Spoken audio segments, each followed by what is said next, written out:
There's our finished product, and we're going to try cooking that in a Dutch oven.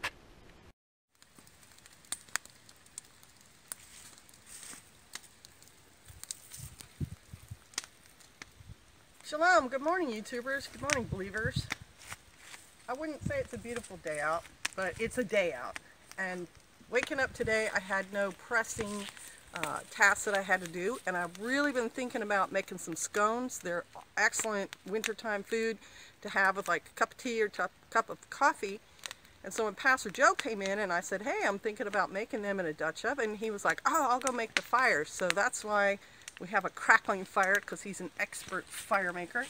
And I asked him to bring the Dutch oven out, and then he asked me, where's the Dutch oven lifter? And boom, I kind of don't remember where it is. And the last time I remember having it was the APN meeting at Devil's Den Park. And so I quick looked all over the place and can't find it. So we have our alternate handle here. This is a S-ring, right?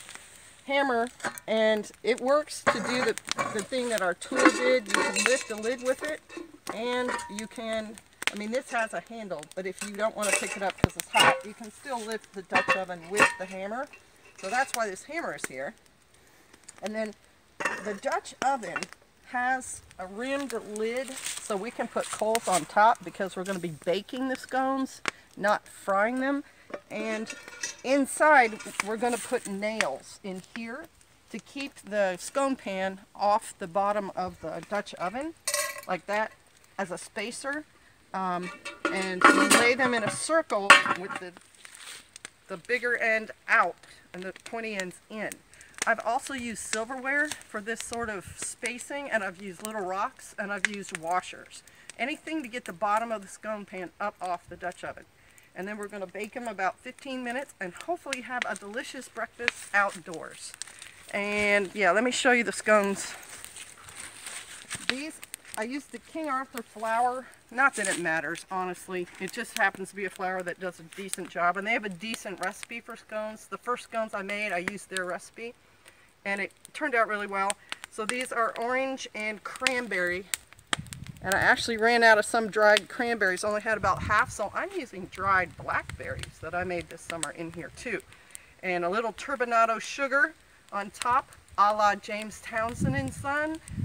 You know, he brought that 17th century sugar thing back, and I think it's a great idea. So we're going to try baking these guys, and hopefully it'll be delicious.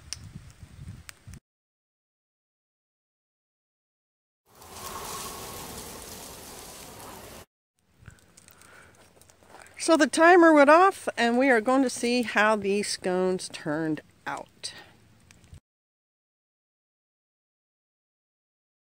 Got to go in and get some butter. Shalom, so here it is, the finished product. It didn't burn the bottom, cooked 15 minutes exactly. Smells great. Good, crunchy. Goes great with that cup of tea. Perfect fall breakfast. Shalom.